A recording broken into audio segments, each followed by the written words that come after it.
Hello friends, welcome to Savi kitchen Kannada. ಇವತ್ತಿನ ವಿಡಿಯೋದಲ್ಲಿ ನೀವು ನೋಡ್ತಿದ್ದೀರಾ ಎಗ್ ಕರಿ. ತುಂಬಾ ಸಿಂಪಲ್ ಹಾಗೂ ಸಖತ್ ಟೇಸ್ಟಿಯಾಗಿ ಮಾಡೋಣ. ಚಪಾತಿ, ರೋಟಿ, ರೈಸ್ ಎಲ್ಲದ್ರ ಜೊತೆಗೂ ಒಳ್ಳೆ ಕಾಂಬಿನೇಷನ್. ಯಾರೆಲ್ಲ ಸಬ್ಸ್ಕ್ರೈಬ್ ಮಾಡದೆ ನೋಡ್ತಿದ್ದೀರಾ ಪ್ಲೀಸ್ ಸಬ್ಸ್ಕ್ರೈಬ್ ಮಾಡಿ. ಇಲ್ಲಿ ಒಂದು ಪ್ಯಾನ್ಗೆ 4 ಸ್ಪೂನ್ ಆಗೋಷ್ಟು ಎಣ್ಣೆ ಹಾಕ್ಕೊಂಡು ಇದಕ್ಕೆ ಅರ್ಧ ಸ್ಪೂನ್ ಖಾರದ ಪುಡಿ, ಒಂದು ಚಿಟಿಕೆ ಅರಿಶಿನ, ಒಂದು ಸ್ವಲ್ಪ ಉಪ್ಪನ್ನು ಹಾಕಿ ಎಲ್ಲವನ್ನು ಚೆನ್ನಾಗಿ ಮಿಕ್ಸ್ ಮಾಡಿ ಈಗ ಸ್ಟವ್ನ ಆನ್ ಮಾಡಿಕೊಂಡು ಲೋ ಫ್ಲೇಮಲ್ಲಿ ಇಟ್ಕೊಳ್ಳಿ. ಇಲ್ಲಾಂದರೆ ಎಣ್ಣೆ ಕಾದೋಗ್ಬಿಟ್ರೆ ಆ ಮಸಾಲ ಪೌಡರ್ಸ್ ಏನಿದೆ ಸೀದೋಗ್ಬಿಡುತ್ತೆ. ಮೊದಲೇ ಬೇಯಿಸಿ ಇಟ್ಕೊಂಡಿರೋ ಅಂಥ ಮೊಟ್ಟೆನ ನಾನು ಅರ್ಧ ಭಾಗ ಕಟ್ ಮಾಡಿಬಿಟ್ಟು ಸೇರಿಸ್ಕೊಂಡಿದ್ದೀನಿ. ನೀವು ರೌಂಡ್ ಬೇಕಾದರೂ ಕಟ್ ಮಾಡ್ಕೋಬೋದು. ನೋಡಿ, ಒಂದು ಕಡೆ ಒಂದು 30 ಸೆಕೆಂಡ್ ಬಿಡೋಣ. ಉಪ್ಪು ಖಾರ ಎಲ್ಲ ಚೆನ್ನಾಗಿ ಹಿಡಿದ್ಮೇಲೆ ಇನ್ನೊಂದು ಸೈಡ್ ಟರ್ನ್ ಮಾಡಿ ಅದೇ ರೀತಿ ಒಂದು 30 ಸೆಕೆಂಡ್ ಫ್ರೈ ಮಾಡಿಕೊಂಡು ಪಕ್ಕಕ್ಕೆ ಎತ್ತಿಟ್ಕೊಳ್ತಾ ಇದ್ದೀನಿ. ಈ ರೀತಿ ಮಾಡೋದ್ರಿಂದ ಮೊಟ್ಟೆಗೆ ಉಪ್ಪು ಖಾರ ಎಲ್ಲ ಚೆನ್ನಾಗಿ ಹಿಡಿಯುತ್ತೆ.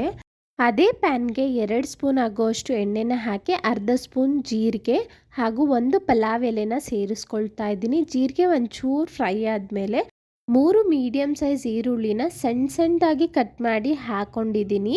ಈರುಳ್ಳಿನ ಚೆನ್ನಾಗಿ ಫ್ರೈ ಮಾಡ್ಕೋಬೇಕು ನಾವು. ನಾನಿಲ್ಲಿ 1 ನಿಮಿಷಗಳ ಕಾಲ ಈರುಳ್ಳಿನ ಚೆನ್ನಾಗಿ ಫ್ರೈ ಮಾಡಿಕೊಂಡು ನಂತರ ಇಲ್ಲಿ 1 ಸ್ಪೂನ್ ಆಗುವಷ್ಟು ಫ್ರೆಶ್ ಆಗಿರುವಂಥ ಶುಂಠಿ ಬೆಳ್ಳುಳ್ಳಿ ಕುಟ್ಬಿಟ್ಟು ಚೆನ್ನಾಗಿ ಸೇರಿಸ್ಕೊಂಡಿದ್ದೀನಿ. ನೀವು ಪೇಸ್ಟ್ ಬೇಕಾದರೂ ಹಾಕ್ಕೊಳ್ಬೋದು.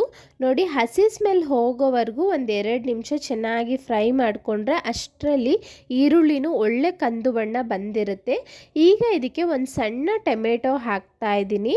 ಇದು ಅಷ್ಟೇ ಸಣ್ಣದಾಗಿ ಕಟ್ ಮಾಡಿದ್ದೀನಿ. ನೀವು ಪೇಸ್ಟ್ ಬೇಕಾದರೂ ಹಾಕೋಬೋದು. ರುಬ್ಬಿಟ್ಟು ಆಮೇಲೆ ಟೊಮೆಟೊನ ಸೇರಿಸ್ಕೊಳ್ಬೋದು. ಒಂದು ಸಣ್ಣ ಟೊಮೆಟೊ ಆದರೆ ಸಾಕು, ಮೀಡಿಯಮ್ ಸೈಜ್ಗಿಂತ ಚಿಕ್ಕದು. ನೋಡಿ, ಟೊಮೆಟೊನು ಕಂಪ್ಲೀಟ್ ಒಂದು ಸ್ವಲ್ಪ ಫ್ರೈ ಮಾಡಿದ್ರೆ ಸಾಫ್ಟ್ ಆಗುತ್ತೆ 1-2 ನಿಮಿಷ. ಅನಂತರ ರುಚಿಗೆ ತಕ್ಕಷ್ಟು ಉಪ್ಪು, 1 ಸ್ಪೂನ್ ಖಾರದ ಪುಡಿ, 3/4 ಸ್ಪೂನ್ ಆಗುವಷ್ಟು ಧನಿಯಾ ಪುಡಿ ಹಾಕ್ಕೊಳ್ತಾ ಇದ್ದೀನಿ. ನಂತರ 1/4 ಟೇಬಲ್ ಸ್ಪೂನ್ ಆಗುವಷ್ಟು ಜೀರಿಗೆ ಪುಡಿ, 1 ಚಿಟಿಕೆ ಅರಿಶಿನ ಹಾಕ್ತಾ ಇದ್ದೀನಿ. ಮನೇಲಿ ಏನಾದರೂ ಜೀರಿಗೆ ಪುಡಿ ಇಲ್ಲ ಅಂದರೆ ಜೀರಿಗೆನೇ ಒಂದು ಸ್ವಲ್ಪ ಬಿಸಿ ಮಾಡಿಬಿಟ್ಟು ಅದನ್ನೇ ಪೌಡರ್ ಮಾಡಿಬಿಟ್ಟು ಸೇರಿಸ್ಕೊಳ್ಬೋದು.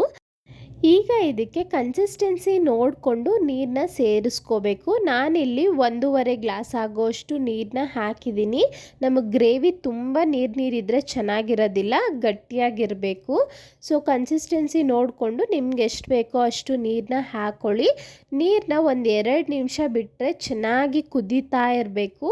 ಆಗ ಇಲ್ಲಿ ಅರ್ಧ ಸ್ಪೂನ್ ಆಗೋಷ್ಟು ಗರಂ ಮಸಾಲ ಹಾಕ್ಕೊಳ್ತಾ ಇದ್ದೀನಿ. ಯಾರಾದರೂ ಗರಂ ಮಸಾಲ ಇಲ್ಲ ಅನ್ನೋರು ಚಿಕನ್ ಮಸಾಲ ಸಹ ಹಾಕ್ಕೊಳ್ಬೋದು.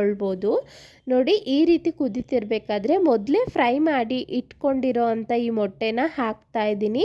ಮೊಟ್ಟೆ ಹಾಕಿದ್ಮೇಲೆ ತುಂಬ ಮಿಕ್ಸ್ ಮಾಡೋಕ್ಕೆ ಹೋಗಬೇಡಿ. ಒಂದ್ಸಲ ಮೊಟ್ಟೆ ಹಾಕಿ ಒಂದು ಸೈಡ್ 1 ನಿಮಿಷ ಹಾಗೆ ಬಿಟ್ಬಿಡಿ. ನಂತರ ಇನ್ನೊಂದು ಸೈಡ್ ತಿರುಗಿಸ್ಬಿಟ್ಟು ಇಲ್ಲಿ ನಾನು 2-3 ನಿಮಿಷ ಪ್ಲೇಟ್ನ ಮುಚ್ಚಿಟ್ಬಿಡ್ತಾ ಇದ್ದೀನಿ.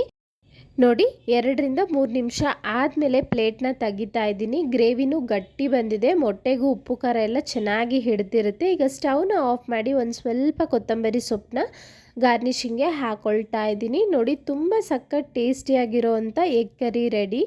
ಯಾರೆಲ್ಲ ಸಬ್ಸ್ಕ್ರೈಬ್ ಮಾಡದೆ ನೋಡ್ತಿದ್ದೀರಾ ಪ್ಲೀಸ್ ಡೈಲಿ ಅಪ್ಡೇಟ್ಗಾಗಿ ಸಬ್ಸ್ಕ್ರೈಬ್ ಮಾಡಿ, ಹಾಗೆ ಬೆಲ್ ಐಕಾನ್ ಕ್ಲಿಕ್ ಮಾಡೋದನ್ನ ಮರಿಬೇಡಿ. ನಾನು ಡೈಲಿ ಲಂಚ್ ಬಾಕ್ಸ್ ಹಾಗೂ ಸ್ವೀಟ್ಸ್ ರೆಸಿಪಿ ಎಲ್ಲವನ್ನು ಶೇರ್ ಮಾಡ್ತಾ ಇರ್ತೀನಿ. ಇಂಟ್ರೆಸ್ಟ್ ಇರೋರು ಚೆಕ್ ಮಾಡ್ಬೋದು. ಈ ವಿಡಿಯೋ ಇಷ್ಟ ಆಗಿದ್ರೆ ಲೈಕ್ ಮಾಡಿ. Thank you.